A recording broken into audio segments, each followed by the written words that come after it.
Do you feel that you have a constant need for attention, validation, and approval on social media and in life in general? Do you only get a hit when the content that you're posting online is doing well? If you're getting likes, if you're getting comments, if you're getting attention? Are you addicted to the drama? Are you online most of the time? And if you've answered yes to any of those things, what is the reason? And is it a bad thing? On the show today, we're going to be talking about social media approval addiction and becoming aware of our own behaviors, our own habits. And if we feel that this is actually a problem, what can we do about it? 20 years ago, this wouldn't have even been a subject of discussion, and it's rampant now. This is completely taken over our world, over our society. And if you look at all of your different social media platforms that you're on, you know, if you're on four different platforms, if you're on Facebook, Twitter, Instagram, how much of the interactions that you're having with people on a daily basis is just online, and how much of it is in real life? And is this psychologically affecting you? I have had my own personal social media account on Facebook for a long time now, so since 2007. And when it got to 2020, I started spending a lot more time online and building a much bigger follower base, and accepting a lot more friend requests. When it got to, I'd say about 2022, I really started to look into my own relationship with social media, and I started to feel quite uneasy and questioning whether the relationship that I was personally having with Facebook was actually altogether healthy. I've written things on Facebook and I've shared things on Facebook before that have done well, and things that have not done well at all. I, at one point, decided to start testing myself to see whether if I posted something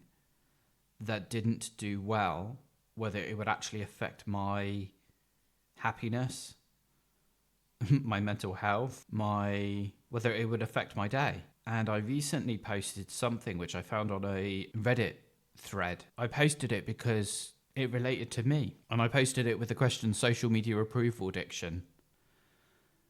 This is the post, so I'll read this straight from the Reddit thread, and it starts with: stop deleting your posts, comments, pictures, etc. if they don't get liked or upvoted. I used to do this thing where if I posted something that didn't get likes or upvotes, I'd delete it. After all, I'd want my profile and history to look really clean and seem as if everything I did was well received. Or sometimes I'd casually overshare a little or say something vulnerable in a comment, and I'd start worrying if someone comes and looks deeper into my profile and finds something that they don't like, that they'll think lesser of me because of what they found. However, the advice is forget all that. Today, everyone is perfecting their image and appearance to the world through socials, pictures, and profiles. The more we try to make ourselves look amazing, the more it just hides a deeper insecurity. Deleting posts, pictures, etc. that aren't upvoted or liked is just another symptom of this. So, embrace those posts that get no love. Do not delete, and remember, who cares about how many people like it as long as you found it valuable to share? So I think there's some really good advice there, because it's basically saying, you know, if you find value in what you're doing, if you find happiness in it, then do it. But if you're doing it just as a source of validation, then it gets to the point where you really need to start questioning how healthy it is. And what I like to do on this show is just bring awareness really about these things, these things that are going on, because the more that we're aware of things, the more that we're aware of our own behavior, then we can start putting names on things. The more we can start deciding what's right for us. Social media is really good for hiding your own insecurities. And I've pulled up an article here that I will share in the show notes, which is about approval addiction. And I'm going to read from that article now, which was written by Michelle Reiser. And this is an article which is published on Choosing Therapy website. And like I said, I'll include that. So, being an approval addict can impact your mental health and your relationships. You may have a hard time making decisions, stating your own opinions, or even being in touch with your own needs. Your primary motivator is for others to like you and others to approve of you. Approval addiction is hard to overcome, but learning to love yourself and prioritizing your needs can help. I'm not going to get into an episode here about loving yourself today at all. So what is an approval addiction? An approval addiction it involves relying heavily on the approval for others for self-esteem and worth. Okay, so what is self-esteem? One of my favorite books about self-esteem is The 6 Pillars of Self-Esteem by Nathaniel Branden. So what is self-esteem? I'm going to talk a little bit about self-esteem and how it relates to this social media or generalized approval addiction. So to define self-esteem, what we're talking about is an innate sense of self-worth. That is our birthright. And self-esteem is our confidence in our ability to think, the confidence in our ability to cope with the basic challenges of life, confidence in our right to be successful and happy, and the feeling of being worthy, deserving, and entitled to assert our needs and wants and achieve our values and enjoy the fruits of our efforts. To trust one's own mind and to know that one is worthy of happiness is the essence of self-esteem. The power of this conviction about oneself lies in the fact that it's more than a judgment or a feeling. It's a motivator. It inspires behavior. In turn, it directly affects how we act. If I trust my mind and my judgment, I'm more likely to operate as a thinking being. Exercising my ability to think, bringing appropriate awareness to my activities, and my life then works better. This reinforces trust in my mind. If I distrust my mind, I'm more likely to be mentally passive, to bring less awareness than I need to my activities, and have less persistence in the face of difficulties. When my actions lead to disappointing or painful results, I feel justified in distrusting my mind. With low self-esteem, I'm more likely to give up or go through the motions of trying without really giving my best. And then I'm just going to summarize here about the impact of self-esteem. So there are positive correlations between healthy self-esteem and a variety of other traits that bear directly on our capacity for achievement and for happiness.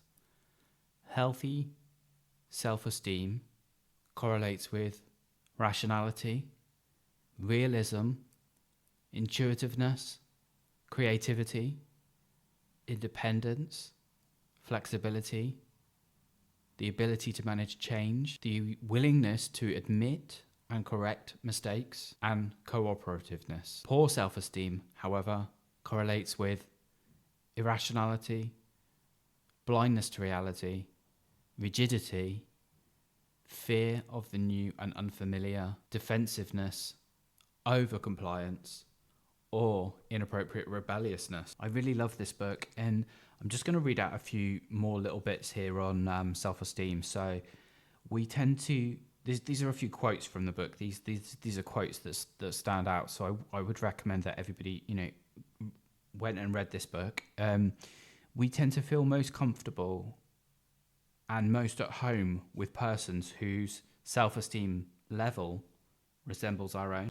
I think one of the things with social media is that we sometimes, this is for people that post on Instagram or might post on Twitter or what is called X now. or Facebook, if we're the sort of people that post a lot and do have engagement, sometimes I think we can often feel we're only as good as our last post, or we get really bogged down with the comments. I personally, things that I learned a long time ago was to turn off comments, or to turn off notifications for comments, really, and I will delete comments that are in any way kind of offensive to other people, or when things might get out of hand. If it starts an argument, then sometimes I can delete comments. Sometimes I'll block people as well. There is a section, again, going back to this book, that I find really useful, which is related to social media. And this is the concept of never feeling like what you've done is enough, never feeling good enough. So if I continue reading from this book, poor self-esteem does not mean that we will necessarily be incapable of achieving any real value. Some of us may have talent, energy, and drive to achieve a great deal, in spite of feelings of inadequacy or unworthiness. Like the highly productive workaholic who is driven to prove his worth, say to a father who predicted he would always be a loser. But it does mean that we will be less effective and less creative than we have the power to be. And it means that we will be crippled in our ability to find joy in our achievements. Nothing will ever feel good enough. If my aim is to prove I'm enough, the project goes on to infinity, because the battle was already lost on the day I conceded the issue was debatable. What I'm going to do now then is talk about some signs of approval addiction. So then what I will do is relate to myself a little bit. I mean, I don't want to spend too long talking about myself, but that's what this show's about. So, signs you may be an approval addict. You struggle to form your own opinions. So you might freeze up or feel anxious when someone asks you your opinion. You don't want to risk upsetting or offending people. And you might be obsessively focused on pleasing others. So what you're doing online, are you doing that for yourself because you love it, because you enjoy talking about it, because the content that you're putting out is offering value? Or are you doing it to please others? Are you doing it because you know that it's going to get likes and it's going to make you popular? Because I've done this. I'm guilty of this. And I really don't like it. And I can actually feel it inside me when I get like that. I'm like, it's like, it feels undeserved. Another sign that you might be an approval addict is you feel anxious about what other people think about you. So you obsess about whether you're going to fit in. This can affect your mental health. It can be a sign of OCD, anxiety. Thinking about this in terms of social media, you feel anxious about what other people think about you. Do you post on social media and then cringe and then think, oh my God, I need to edit that. Oh no, what have I said? I better delete that. Or who's going to be listening to that? Am I going to offend somebody? Am I going to polarize a certain group? Polarization is really, a massive thing when it comes to social media, because the way that these platforms are set up and designed is to cause conflict, it's to cause polarization, and it's to cause splitting, the split in the, in the psyche that I've talked about before. So they want people polarized. They want you to pick a team. They want you to pick a side. When you're posting, they want you to buy into that polarization. They want you to be almost, I was thinking of the word, they want you to be almost absolutist with your opinion. They want people on the internet who are absolute in their opinions. Because if you're absolutist in your opinion, then there's no room for discussion, is there? There's no room for nuance, disagreement, and discussion, really. And that's why so many of the most successful people out there are the ones who talk in absolute and who have platforms, because they cause this polarization. Are you falling into the trap of thinking in these black and this black and white thinking, or this absolute way of thinking, in order to purposefully cause conflict online, or just purposefully get along because you feel that that's the way to do things? Because I don't think that's the way to do things. I like to have integrity, not cause conflict. What I'm finding in the realms of Instagram in the last couple of years is some of the best influencers, or some of the people who are the most successful, are the ones who are authentic, are vulnerable, who point out that the fakery in social media, who point out the fakery in photos, in crafting and curating this idealized version of yourself in order to build up a positive perception for the public. Point out to their audiences that, yeah, social media is for building your brand, building your audience, and spreading, positive message and all that. But it's also really important to not continuously or excessively portray an unrealistic version of reality, because when it gets too much, this is when you get into the stage of depression, and severe depression, when you're comparing yourself to everything online. And that is how those algorithms are worked. They are designed to get you thinking a certain way. They're designed to play on all of your insecurities. So another sign that you might be addicted to the approval of social media is that you attempt to control others, or you attempt to control the perceptions of others.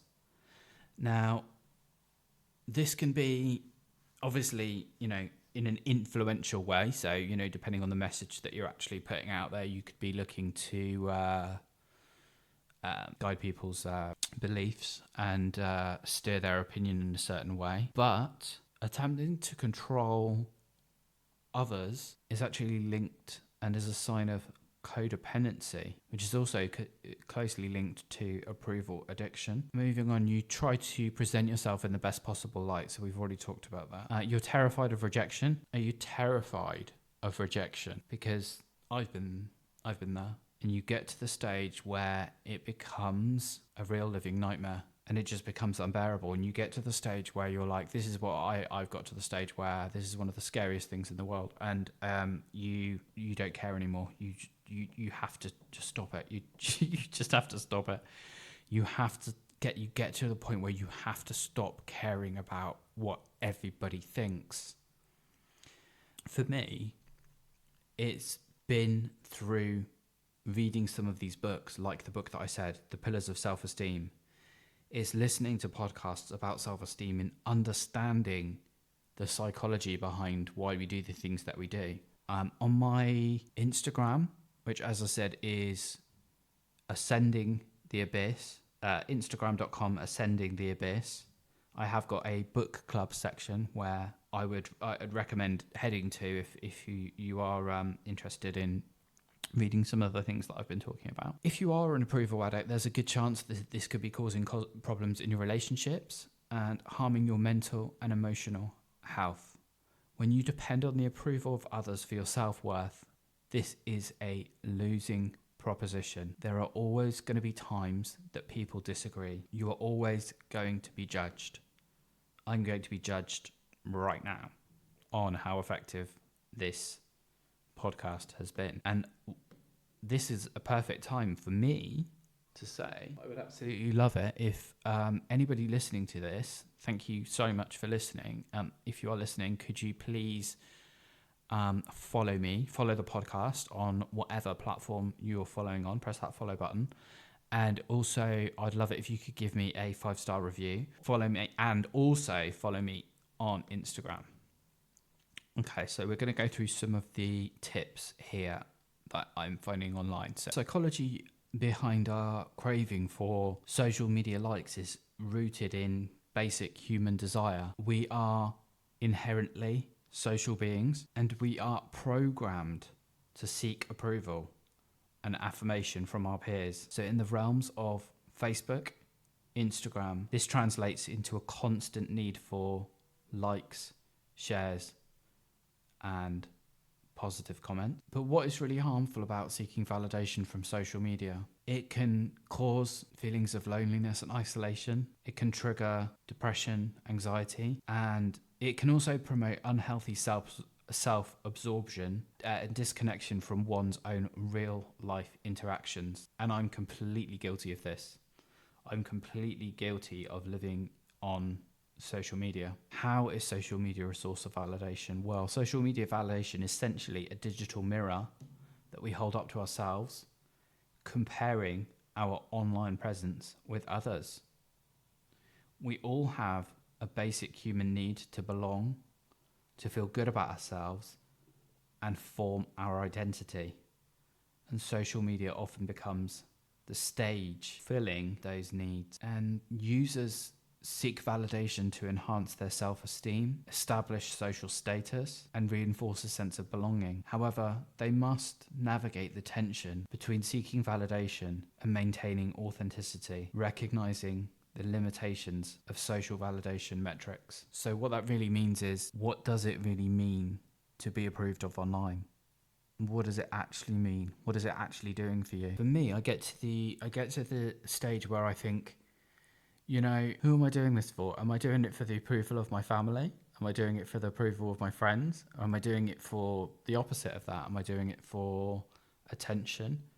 Am I doing it for the approval of strangers who I'm never going to meet in real life? And you can train the algorithms by unfollowing people, unfollowing anybody, including me, unfollowing people who make you feel bad, who cause you to compare yourself constantly to other people, lower your self-esteem. Hang out with people online that make you feel good, that motivate you to be a better version of yourself. If that means unfollowing people, you can do this secretly so that they can't see you, but it means clearing up your feed. It's like when you first start a brand new account on something like Facebook or Instagram that wants to know what kind of things that you're interested in. You can do that. You can restart your whole Instagram and Facebook by only following people that, you know, give you happiness and joy. And that's what I've learned to do. I see people on Instagram and Facebook following thousands of people, and I'm like, how do you get anything done with like constant noise and nonsense in your ear? So that's been today's episode. That's just a little starter there on social media addiction, social media approval addiction. So I hope you found something useful there, and until next time.